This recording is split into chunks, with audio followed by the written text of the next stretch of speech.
Okay, முதலாவது கேள்வி பார்ப்போம் பாருங்களா. ஒரு பாடசாலையில் உள்ள பிள்ளைகளில் 4 ஆண் பிள்ளைகள். பெண் பிள்ளைகளின் தொகை 108. மொத்த பிள்ளைகள் எத்தனை பேர்?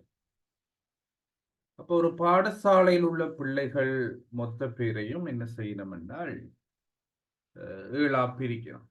7 பிரிச்சு அதுல 4 பங்கினர் யாரா இருக்கணும் என்றால் 7 பிரிச்சு 4 பங்கினர் யாரா இருக்கணும் என்றால் ஆண் பிள்ளைகளாக இருக்கணும். அப்ப பெண் பிள்ளைகள் எத்தனையா இருப்பினாம்? 7 பிரிச்சு மிச்சம் 3 பங்கினர் இருப்பினோம். ஓமல்ல 7 பிரிச்சு அதுல 4 பங்கினர் ஆண்கள் என்றால் 7 பிரிச்சு 3 பங்கினர் யாரா இருப்பினோம்? பெண்களாயிருப்பினோம். என்ன பெண்களாயிருப்பினோம். இப்ப இங்க பெண்களின் எண்ணிக்கை தான் தந்திருக்கிறார் 108. பெண்களின் எண்ணிக்கை தான் தந்திருக்கிறார் எத்தனை? 108. இப்ப இந்த 108 3 எப்படி இருக்கணும் என்றால் சமனா இருக்கும். உதாரணத்துக்கு நாங்கள் பார்த்தோம் என்றால் வகுப்பறையில் உள்ள அரை பங்கினர் 2 மேல் 1 பங்கினர் ஆண்கள் ஆவர். ஆண்களின் எண்ணிக்கை 50 எனின் வகுப்பில் உள்ள மொத்த மாணவர் எண்ணிக்கை யாது என்று கேட்டால் அரைவாசி தானே 50. அப்ப மொத்த மாணவர் எண்ணிக்கை 100 இருக்கு. அப்ப பின்னமும் அதுக்குரிய எண்ணிக்கையும் எப்படி இருக்கும் என்ற சமனா இருக்கு. பின்னமும் அதற்குரிய எண்ணிக்கையும் எப்படி இருக்கும் என்று சொன்னா சமனா இருக்கு. அப்ப 3 பங்கு 7 பிரிச்சு 3 பங்கு பெண்கள் என்றால் 108 நாங்கள் என்ன செய்யலாம்? 3 பிரிக்கலாம். 3 பிரிச்சா எங்களுக்கு என்ன கிடைக்கும்? 1 பங்கு விளாண்டு கிடைக்கும். 3 பிரிச்சு என்ன கிடைக்கும்? 1 பங்கு என்ன கிடைக்கும்? 7 பெருக்கினால் எங்களுக்கு மொத்த மாணவர் எண்ணிக்கை கிடைக்கும். ஏன் 7 தானே மொத்த மாணவர் எண்ணிக்கை பின்னம் என்ன? அப்ப 7 பிரிக்கினா என்ன கிடைக்கும்? மொத்த மாணவர் எண்ணிக்கை கிடைக்கும். அப்ப பாருங்களா பிள்ளைகள், பிரிச்சமெண்டா 36. 36 நாங்கள் 7 பிரிக்கணும் என்றால் 7 3 21 210 7 42. அப்ப 252. அப்ப மொத்த மாணவர் எண்ணிக்கை என்ன பாத்தீங்கன்னா பிள்ளைகள் 252. சரிதானே? ரைட். சரி, என்ன சரி போட்டுக் கொள்ளுமோ இல்லது நோட் பண்ணிக்கொள்ளும்.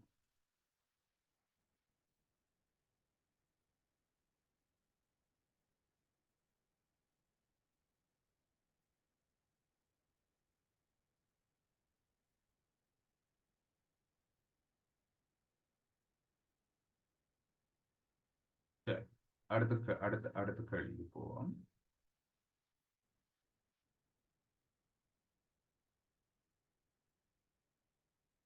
ஒரு வயலிலே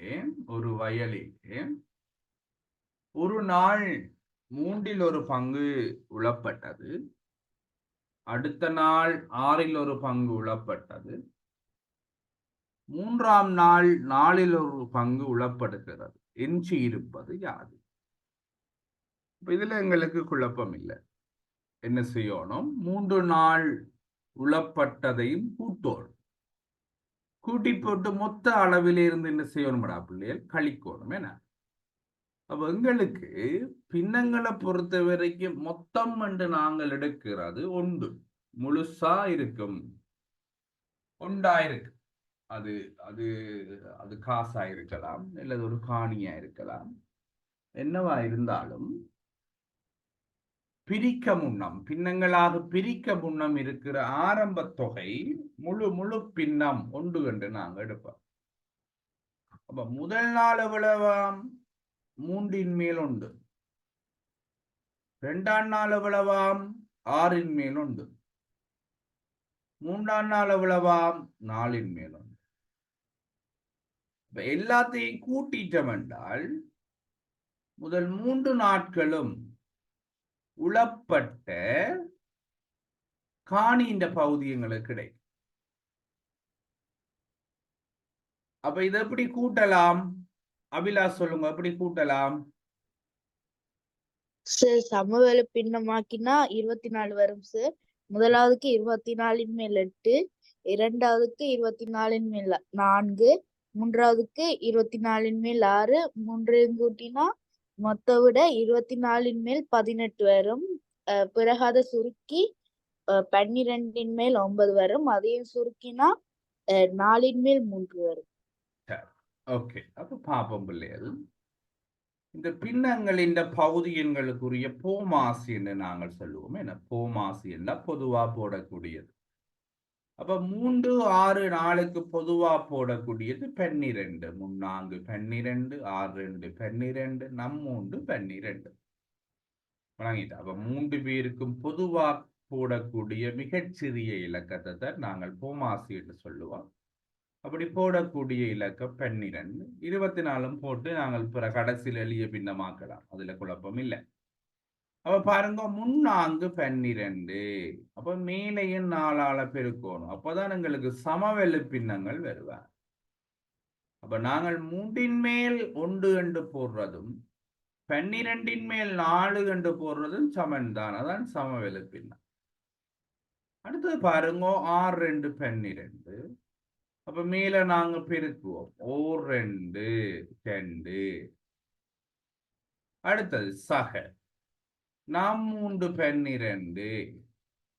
3, 3. அப்ப இங்க என்ன வர போற? 3 வர போற. 4, 2, 6, 6, 3, 9. 9 இங்கேல் 12. அப்ப 12ஆ பிரிச்சு 9 பங்கு உழுதாச்சு. ஆகவேடா பிள்ளைகள் 12ஆ பிரிச்சு 9 பங்கு உழுதால் அது காணி என்னவா செய்யப்பட்டிருக்கு? 12ஆ பிரிக்கப்பட்டிருக்கு. அப்ப 12 மேல் 12 இருந்து 12 மேல் 9 கழிக்கும். ஆகவே பார்த்தீங்க என்று சொன்னால் 12 மேல் 3 என்ன செய்யப்படையில? உளப்படையில. எளிய பின்னமாக்கலாம். 3, 3 பிள்ளைகள் 3, 12. இப்ப விடை என்று பார்த்தீர்கள் 4 மேல் 1. சரிதானே? நோட் பண்ணுங்க.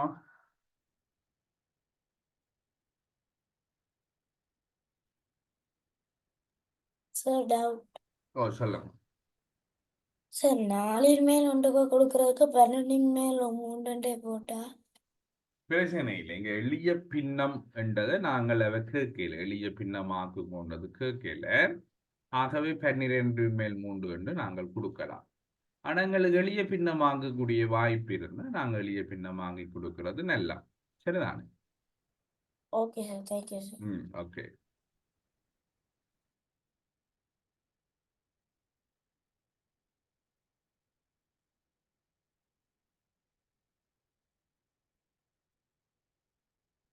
சரி, அடுத்த கேள்வி போவோம். என்ன எழுதிட்டீங்களா? எல்லாரும் எழுதாட்டி சொல்லணும்.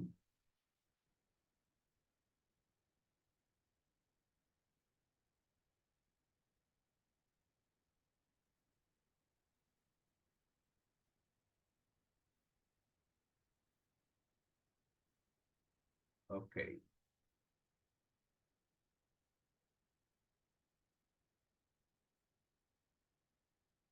அடுத்த கேள்வி, எந்த எண்ணை 16 2 மேல் 1 வகுத்தால் 16 மேல் 2 16 2 மேல் 1 வகுத்தால் 6 கிடைக்கும். அப்ப எங்களுக்கு தெரியும் இந்த எண்ணை 2 வகுத்தால் 10 கிடைக்கும். சொல்லுங்க, எந்த எண்ணை 2 வகுத்தா 10 கிடைக்கும்? 5. இந்த எண்ணை 2 வகுத்தால் 10 கிடைக்கும். 20. 20. சரி. அப்ப எந்த எண்ணை 3 வகுத்தால் 6 கிடைக்கும்? 18.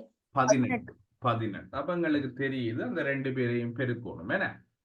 அப்ப வகுப்பானையும் வார விடையையும் நாங்க பெருக்கிக்குள்ள நாங்கள் எந்த எண்ணை வகுத்தம் என்றது எங்களுக்கு கிடைக்கும். அப்ப இங்க நாங்க என்ன செய்ய போறோம் என்றால் 16 2 ஒன்றையும் 16 2 ஒன்றையும் 6ஐயும் பெருக்க போறோம். இப்படியே வச்சு பெருக்கலாம். இது ஏன் இது கலப்பு பின்னம், மிக்ஸ் நம்பர், கலப்பு பின்னம். அப்ப அதை நாங்கள் முறைமை இல்லா பின்னமாக மாற்றோம். அப்ப 16 2 32 32 3 33 கீழ் 2 என்ன இதான் முறைமை இல்லா பின்னம் என்று நாங்க சொல்லுவோம். 33 2 தர 6, 33 2 தர 6. இப்ப இதை நாங்க சுருக்கலாம் பாருங்கன்னா, இந்த 2 இந்த 6 சுருக்கு வேற 3 முறை வெட்டி சுருக்கலாம் நாங்கள் 3 முறை. இப்ப மேலே இருக்கிற 33 3 பெருக்கப்படும் 99. ஆகவே 99 16 அரையால நாங்கள் வகுத்தால் எங்களுக்கு 6 விடையாக கிடைக்கும். விடை என்று பார்த்தீங்கன்னாரா பிள்ளைகள் என்னவா இருக்கும்? 99. நோட் பண்ணுங்க.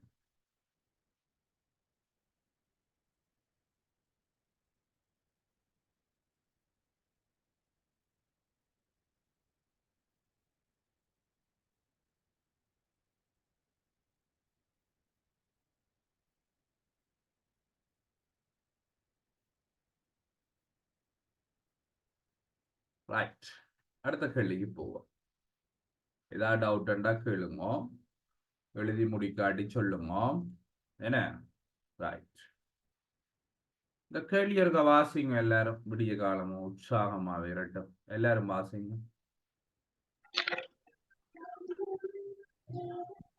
ஒவ்வொரு சுவையிலான 91 161 189 இனிப்புகளுக்கிடையே 3 பைகள் உண்டு. இவை 3 சம எண்ணிக்கையில் அமையுமாறு பொதி செய்யப்படுகிறது. எத்தனை பொதிகளில் இட முடியும்? ரைட், வெவ்வேறு சுவையிலான 91 161 189 இனிப்புகளை உடைய 3 பைகள் உண்டு. மீதியின்றி சம எண்ணிக்கையில் அமையுமாறு பொதி செய்யப்படுகிறது. எத்தனை பொதிகளில் இட முடியும் என்றது கேள்வி. இப்ப 91 சமனா பிரிக்கணுமா, 161 சமனா பிரிக்கணுமா, 189 சமனா பிரிக்கணும். வார பொதிகளின் எண்ணிக்கை சமனா இருக்கணும், அதான் கேள்விங்க. இப்ப 91 நாங்கள் பிரிக்கைக்குள் 5 பொதி வந்தால் 161 பிரிக்கைக்கும் 5 பொதி வரும், 189 பிரிக்கைக்கும் 5 பொதி வரும். அப்ப இந்த 91 162 189 பொதுவா பிரிக்கக்கூடிய இலக்கத்தை கண்டுபிடிக்கணும், அதான் முக்கியம். 91 யார் பொதுவா பிரிப்பார்? 161 யார் பிரிப்பார்? 189 யார் பிரிப்பார்? அப்ப நாங்கள் போமாசி காண்ற டானா பிரித்தல்ல இதை பிரிச்சு பார்க்கலாம். பிரிச்சு பார்க்க ஒரு விஷயத்தை நாங்க யோசிக்க வேண்டிய அவசியம் இல்லை. இது இரட்டை எண்கள் இல்லை. அப்ப இரட்டை எண்கள் இல்லை என்றபடியால் நாங்கள் இரட்டை எண்களால் இவரை பிரிக்க இயலாது, பிரிச்சு பார்க்க இயலாது. இப்ப 2 4 6 8 என்ற இரட்டை எண்களால இவரை பிரிச்சு பார்க்க இயலாது. அப்ப முதன்மை எண்கள் அல்லது ஒற்றை எண்களால நாங்க பிரிச்சு பார்க்கலாம். இப்ப முதலாவது 3ஆல பிரிச்சு பார்ப்போம். 91 பிரிக்காது 3ஆல, 161 பிரிக்காது 3ஆல. 3ஆல பிரிபடுது ஒன்று என்னென்று பார்க்கிறது, அந்த இலக்கங்களை கூட்டுறது என்ன. இப்ப பாருங்க 9 1 10. சரி, இலக்க சுட்டி. ஓ, இலக்க சுட்டி. அப்ப 10 மடங்கு 3 மடங்கு இல்லை. அப்ப 91 பிரியா. 161 1 மாறும் 7 7 1 8. அப்ப 8 3 மடங்கு இல்லை, அப்ப பிரிக்காது. அடுத்தது பாருங்க 1 8 9 9 9 18 അതിന്റെ இலக்க சுட்டி 9. அப்ப அது பிரிபடும், கடைசி பிரிபடும், முன்னால பிரியாது.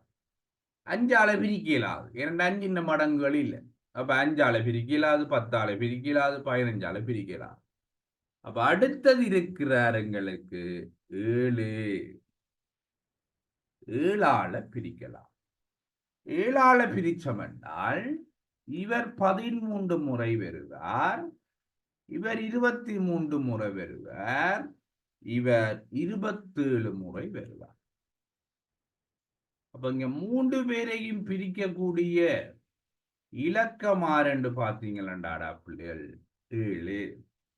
அப்ப 7 பொதிகள்ல நாங்கள் இவைய இடலாம். ஒரு பொதியில 13 23 27 என்ற அடிப்படையில நாங்க என்ன செய்யலாம், 7 பொதிகள் ஆக்கலாம். அப்ப எங்களுக்கு இங்க விளங்க வேணும், எந்த பொதுவான இலக்கத்தால பிரிக்கலாம். அப்ப 7ஆல பிரிக்கலாம், ஆகவே 7 பொதி ஆக்கலாம். சரியல்லோ, நோட் பண்ணுங்க.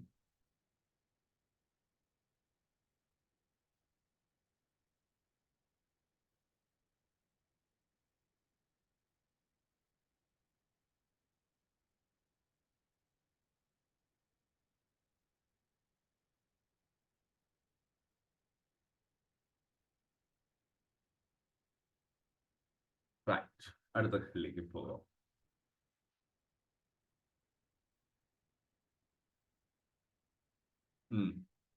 வாசிக்கும் கேள்வியா போத வாசிக்கல, திபீஷியன் வாசிக்கல, கிரிட்டிஸ் வாசிக்கல, அப்போது வாசிங்க எல்லாரும். ஏபிசி ஆகிய மூவரும் 105 ரூபாவுக்கு வாங்கிய இனிப்புகளை சாப்பிட்டு சாப்பிட்டு முடிக்கின்றனர். ஏ 2 சாப்பிடும் நேரத்தில் பி 3 சாப்பிடுவார், பி 4 சாப்பிடும் நேரத்தில் சி 5 சாப்பிடுவார். அவர்கள் எவ்வாறு பங்கிட வேண்டும்? 5 சாப்பிடுவார். இனிப்பு விலையை அவர்கள் எவ்வாறு பங்கிட முடியும்? சரி, இங்க பாருங்கடா பிள்ளைகள், இங்க பாருங்க. ஏகமும் பிசி ஆகிய மூவரும் 105 ரூபாவிற்கு வாங்கிய இனிப்புகளை சாப்பிட்டு முடிக்கின்றனர். ஏ 2 சாப்பிடும் நேரத்தில் பி 3 சாப்பிடுவான், பி 4 சாப்பிடும் நேரத்தில் சி 5 சாப்பிடுவான். இனிப்பு விலையை அவர்கள் எவ்வாறு பங்கிட வேணும்? அப்ப இங்க ஒரு ஆள் கூட சாப்பிடுவார் இனிப்பு, ஒரு ஆள் குறைய சாப்பிடுவார். அப்ப சாப்பிட்றதுக்கு ஏற்ற மாதிரி தானே காசு கொடுக்கலாம். என்ன, ஒரு ஆள் கூட சாப்பிட்டு சமனான அளவில் காசு பிரிச்செடுக்கலாம். அப்ப ஒரு ஆள் கூட சாப்பிட்டு குறைய காசு கொடுத்துட்டு போயிடலாம், குட்டு விடும். என்ன, மற்ற 2 பேரும் குட்டுவாங்க. அப்ப நாங்கள் எவ்வளவு சாப்பிட்றோமோ அவ்வளவுக்கு ஏற்ற மாதிரி காசு கொடுக்கணும். அப்ப இங்க என்ன செய்ய வேண்டும் என்றால் 3 பேருக்கு இடையிலான அந்த தொடர்பை கண்டுபிடிக்க வேண்டும். பாருங்க, ஏ பி சி. அப்ப 3 பேருக்கு இடையிலான பொது தொடர்பு அல்லது சேர்த்தி தொடர்பு, அதை நாங்கள் பொது விகிதம் அல்லது சேர்த்தி விகிதம் என்று சொல்லுவோம். நீங்க 8ஆம் ஆண்டுல படிப்பீங்க, சேர்த்தி விகிதம் அல்லது பொது விகிதம்.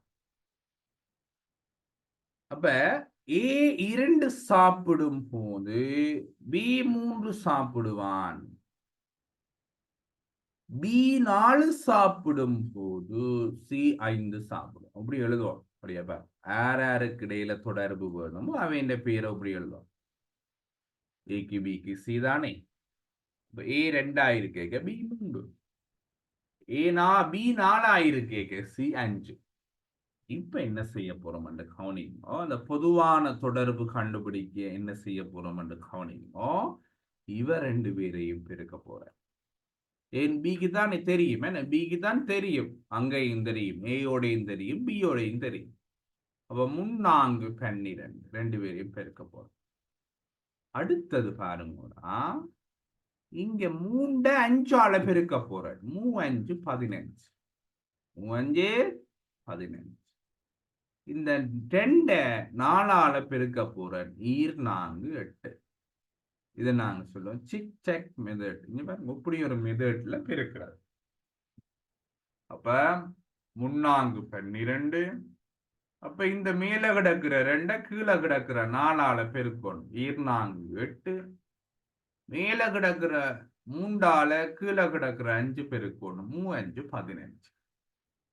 அப்ப இவற்று கருத்து என்னன்னு நீங்க பாத்தீங்கன்னா A 8 சாப்பிடுக்க B 12 சாப்பிடுவான், C 15 சாப்பிடுவான். இதுதான் நான் இந்த தொடர்பு. அப்ப A 16 சாப்பிட்டால் B 2 மடங்கு சாப்பிடுவான் 24, C 30 சாப்பிடுவான்.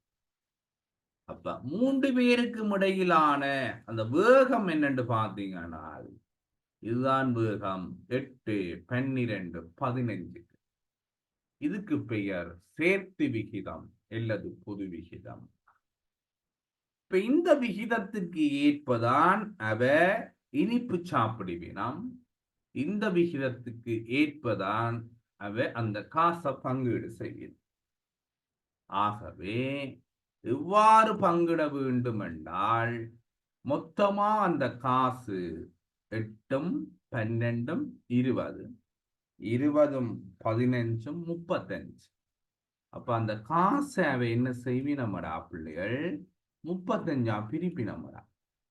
அந்த காசு என்ன செய்வினா 35 பிரிப்பினம். 35 பிரிச்சு அதுல ஏ எத்தனை பங்கு 8. அப்ப ஏ 8 அளவு இருக்குவா. கருத்து விளங்குதா? 105 35 பிரிப்பினம். இங்க வாங்க எல்லாரும் வாங்க. 35 நாங்க பிரிப்போம். அதை பிரிச்சு போட்டு இந்த 8 பங்கு நீதான், 12 பங்கு நீதான், 15 பங்கு நீதான். ஏன் அவ்வளவுதான் சாப்பிட்ட வேண. அப்ப 105 நாங்கள் வெட்டி சுருக்கினோம்னா 3 முறை.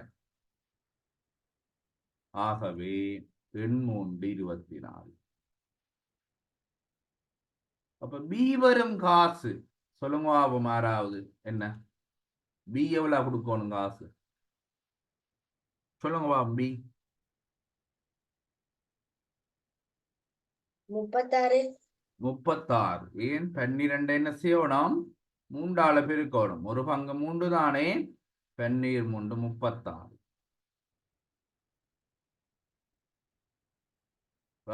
சி வரும் சி வழங்க வேண்டிய காசு சொல்லுங்க யாராவது. 45. 15 என்ன செய்யணும் நாங்கள் 3ஆல பெருப்போம். ஆகவே 13 45. Excuse me sir. ஓமாம். ஏன் சார் பிக்கு 12 பேருக்கு 3ஆல பெருக்கும்? ரைட். அதுல இந்த பி தான் பொதுவான ஆளா இருக்கிறாரு. பொதுவாக 2 பேரோடையும் தொடர்பு பட்ட ஆளா இருக்கிறார். அப்ப இது நாங்கள் 3 அவர் 2 சாப்பிடைக்கு இவர் 3 சாப்பிடுறார், இவர் 4 சாப்பிடைக்கு 5 சாப்பிடுறார் என்றால் இந்த பொதுவான தன்மையை கண்டுபிடிக்கிறதுக்கு நாங்கள் 3 12 பெருக்கோம். அப்படி பெருக்கைக்குள்ள 2 பேருக்கும் இப்ப யாருக்கு அது என்னன்னு சொன்னால் சமவெளி விகிதங்களை வச்சு ஜோதிச்சு பார்த்தோம் என்றால் இவர் 2 சாப்பிடைக்கு அவர் 3 சாப்பிடுறார் என்றால் இப்ப உதாரணத்துக்கு வச்சுக்கொள்ளுங்க. அவன் இப்ப ஏ என்றவர் இருக்கிறார், ஏ பி சி என்றவர் இருக்கிறார். ஏ பி 100 மீட்டர் ஓடைக்குள்ள சி 200 மீட்டர் ஓடுவார். சரிதானே? அதே மாதிரி பி 100 மீட்டர் ஓடைக்குள்ள சி 300 மீட்டர் ஓடுவார். அப்ப இதுல வேகமாக ஓடுறாள் யார் சொல்லுங்க? C sir. சி. அடுத்தது யாரு? அடுத்தது ஏ பி. அப்ப கடைசி பி. அப்ப 3 பேருக்குமான தொடர்பு எங்களுக்கு தேவை என்றால் பொதுவா ஒரு ஆளுங்களுக்கு தேவை. அப்ப பாருங்க பி 100 ஓடைக்கு ஏ 200 ஓடும், பி 100 ஓடைக்கு சி 300 ஓடும். அப்ப அந்த பொது தொடர்பை நாங்கள் கண்டுபிடிக்கலாம். அதே மாதிரி இங்க பிக்கு ஒரு பொதுவான இலக்கம் வேணும். அப்படி என்றால் 3 4 என்ற போமாசியா இருக்கு. அப்ப 3 12. அப்ப இவர் 12 ஓடைக்குல ஏ என்னோடுவார் 8 ஓடுவார். என்ன ஏன் 3 4 மடங்கு 12 ஓடைக்க 2 4 மடங்கு 8 ஓடுவார். அதே மாதிரி 4 3 மடங்கு 12 ஓடைக்க 5 3 மடங்கு 15 ஓடுவார். அப்ப அந்த தொடர்பு எப்படி வந்துடும் என்றால் 8 ஓடைக்குள்ள இவர் 12 ஓடுவார், திரும்பி இவர் 12 ஓடைக்குள்ள அவர் 15 ஓடுவார் என்று வந்துடும். அப்ப பாருங்க, பொதுவானது 8 12 15. விளங்குதா? ஆம் சார். சரி, நோட் பண்ணுங்க பிள்ளைகள், நோட் பண்ணுங்க.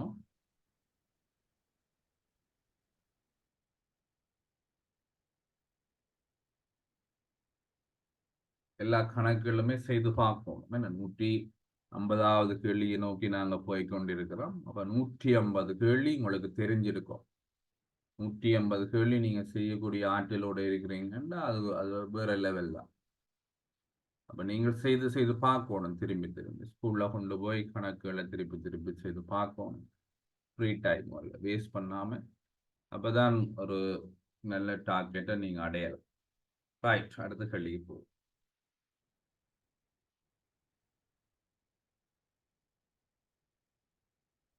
ஒரு கூட்டத்தில் உள்ள 575 பேரில் 207 பெண்கள். கூட்டத்தில் ஆண்களின் 100 வீதம் யார்? அப்ப ஆண்களின் எண்ணிக்கையை கண்டுபிடிச்சால் ஆண்களின் 100 வீதம் கண்டுபிடிக்கலாம். ஆண்களின் எண்ணிக்கையை கண்டுபிடிச்சால் ஆண்களின் 100 வீதம் கண்டுபிடிக்கலாம். அப்ப 575 பேரில 207 பேர், 575 பேரில 207 பேர் பெண்கள் என்றால் ஆண்களின் எண்ணிக்கையை கண்டுபிடிக்கலாம், கழிச்சு கண்டுபிடிக்கலாம். அப்ப 207 கழிப்போம். அப்ப கழிச்சா என்ன வாரார் சொல்லுங்க பாபாம்? 368. கழிச்சா என்ன வாரார்? 368. அப்ப ஆண்கள் எத்தனை பேர் இருக்கீங்கன்னா 368. 100 வீதம் என்றா சதவீதம், அதான் நாங்க 100 வீதம் என்று சொல்லுவோம், பெர்சன்டேஜ். அப்ப மொத்தமா இருக்கிற 575 பேர்ல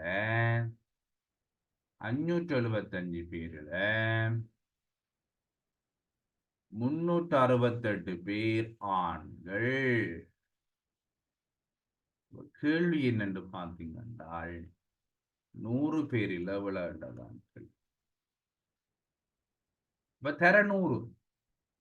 அப்ப முதல்ல அந்த பின்னத்தை கண்டுபிடிப்போம். பின்னத்தை கண்டுபிடிச்சு 100 பெருக்கிட்டோம் என்றால் எங்களுக்கு சதவீதம் கிடைக்கும். சுருக்கலாம், கவனிங்க. 2 பேருமே 25 மடங்குகள். ஆகவே நாங்கள் 25 சுருக்கலாம். 24 இத 25 சுருக்கினால் 500க்கு 20 முறை, இங்கால 23 முறை, 23 முறை. இப்ப இங்க மேல சுருக்கலாம் 23. 23 23 மிச்சம் பாத்தீங்கன்னா 13. அதுக்குள்ள முறை பார்த்தோம் என்றால் 16 6 16 4 64%. ஆகவே ஆண்களின் சதவீதம் 64. இன்னொரு மெத்தட் எல்லாம் கண்டுபிடிக்கலாம். யாரா சொல்லுங்க.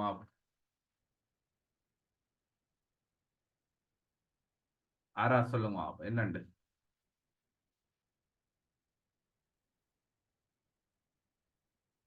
என்னன்னு கண்டுபிடிக்கலாம், சொல்லுங்க யாராவது.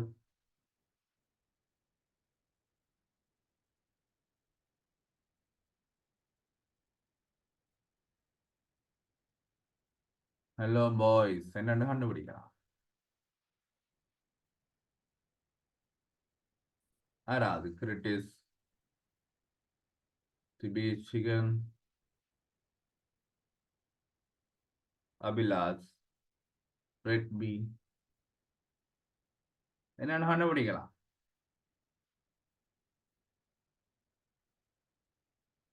No idea.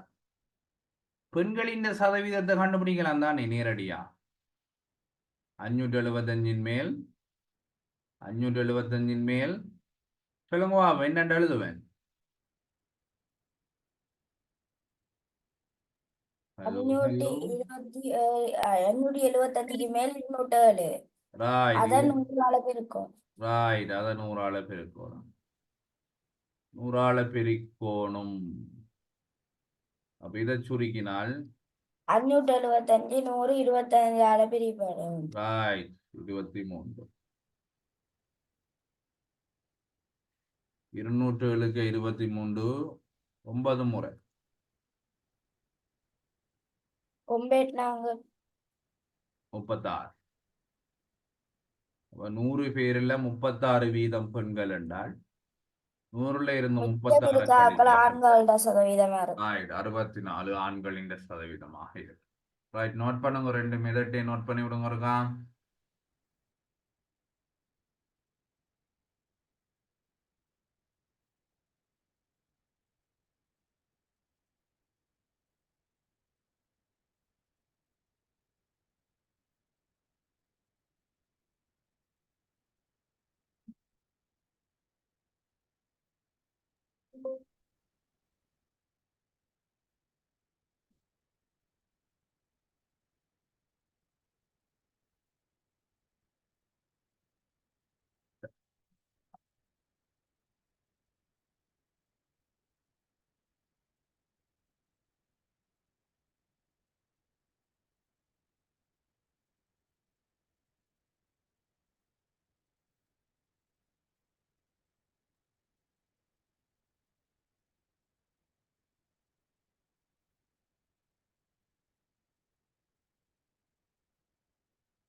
ரைட், அடுத்தது பார்ப்போம்.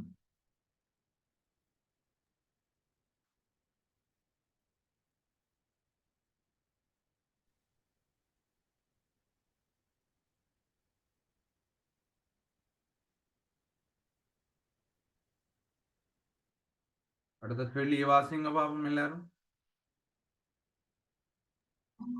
நகரிலிருந்து 20 நிமிடங்களுக்கு பேருந்து யாழ் நகருக்கும் 30 நிமிடங்களுக்கு ஒரு பேருந்து திருமலைக்கும் 45 நிமிடங்களுக்கு ஒரு பேருந்து மன்னாருக்கும் புறப்படும். காலை 6 மணிக்கு 3 இடங்களுக்குமான பேருந்துகள் புறப்பட்டால் எத்தனை மணிக்கு 3 பேருந்துகளும் ஒன்றாக புறப்படும்.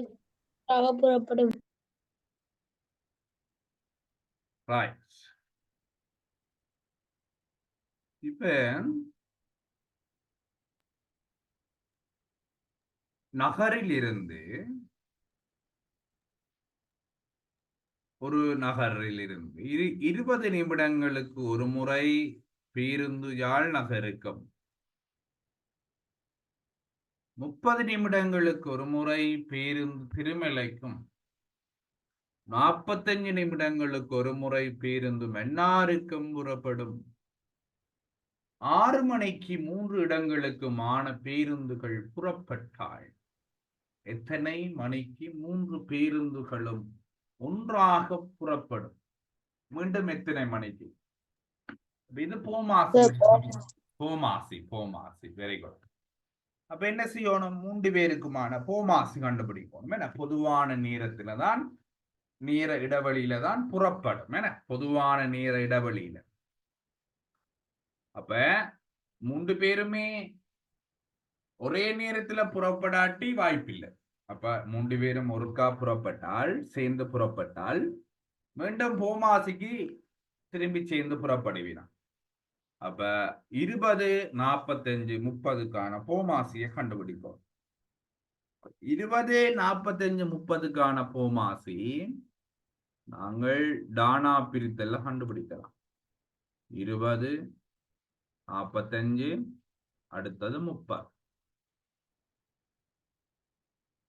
போமாசி என்னென்று காண்றது முதன்மையன்களால பிரிக்கிறது. என்ன, இப்ப 2ஆல பிரிப்போம். 10 பிள்ளைகள் பிரிவடாது 45 வருவார், பிரிவடும் 15. இனி 3ஆல பிரிப்போம் அல்லது 2ஆல பிரிப்போம். 10 கிடக்கு தானே, அப்ப 2ஆல பிரிப்போம். 5 டபுள் 7 9 டபுள் 7 சாரி 45 பிரிவிடாது என்ன, 2ஆல பிரிவிடாது. அடுத்தது 15 பிரிவிடாது. இனி என்னத்தால பிரிப்போம், 3ஆல பிரிப்போம். 5 டபுள் 7 15 டபுள் 7 திருப்பி என்ன 5. இன்னொரு 3ஆல பிரிப்போம். உமாசிக்கான தெரியும் தானே எல்லாருக்கும். 5 டபுள் 7 முதன்மையங்களால பிரித்து கொண்டு போவோம். அப்ப 5ஆல பிரித்தால் 1. சார் அது 3ஆலே பிரிக்கலாம் தானே திருப்பி? எஸ் குழப்பமே இல்லை, 3ஆல பிரிக்கலாம். ரைட். அப்ப இங்க பாருங்க, திருப்பி 3ஆல பிரிச்சால் கடைசியில் 1 1 1 என்று வந்துடும். அப்ப எங்களுக்கு கடைசியில 1 1 வருந்தனைக்கு நாங்க பிரிச்சு கொண்டு போகணும் என்ன, கோமாசி காணைக்குள்ள. அப்ப இங்க கோமாசிக்கு எழுத போறேன் பாருங்க, 2, அடுத்தது ஒரு 2 டபுள் 7, அடுத்தது ஒரு 3 டபுள் 7, அடுத்தது ஒரு 5 டபுள் 7, திருப்பி ஒரு 3 கீழடக்கன. ரைட். அது 5 இருக்கு தானே சார், அதுக்கு பதிலா 3ஆல பிரிக்கலாம். ஓம் பிரிக்கலாம் என்ன, அது இதுல 5க்கு பதிலா 3 போட்டுட்டு திருப்பி 5ஆல பிரிச்சு கடைசியில 1 1 2 ஆக்கலாம். ஒரு குழப்பமுமே இல்லை. முதன்மை எண்களால பிரிக்கலாம். பிரிக்கைகள் ஒழுங்குல தான் பிரிக்க வேணும் என்ற கட்டாயம் இல்லை. இப்ப 2 கிடைத்தது 3ஆல தான் பிரிக்க வேணும் என்ற கட்டாயம் இல்லை. நாங்க 3ஆல பிரிச்சு பிறகு 5ஆல பிரிச்சு பிறகு 7ஆல பிரிச்சு அப்படி கொண்டு போகலாம், ஒழுங்குல கொண்டு போகலாம். சரிதானே? அப்ப இங்க பாருங்க, 2 4 3 12 12 60 60 3 180. அப்ப இந்த 3 பேருக்குமான போமாசி 180. அப்ப என்ன கருத்து என்றால், 3 பேருந்துகளுமே 6 மணிக்கு சேர்ந்து புறப்பட்டால் திருப்பி 180 நிமிடத்துக்கு பிறகு சேர்ந்து புறப்படுவினான். பிறகு 180 நிமிடத்துக்கு சேர்ந்து புறப்படுவினான். அப்ப 180 நிமிடம் என்றது எத்தனை மணித்தியாலம் சொல்லுங்க பாப்போம்.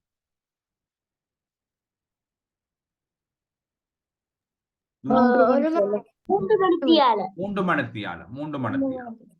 அப்ப 3 மணித்தியாலத்துக்கு ஒரு தடவை 3 பேருமே சேர்ந்து புறப்படுவினம். அப்ப 6 மணிக்கு சேர்ந்து புறப்பட்டிருந்தால் திருப்பி எத்தனை மணிக்கு, 6 3 9 மணிக்கு சேர்ந்து புறப்படுவினம். சரியா? நோட் பண்ண.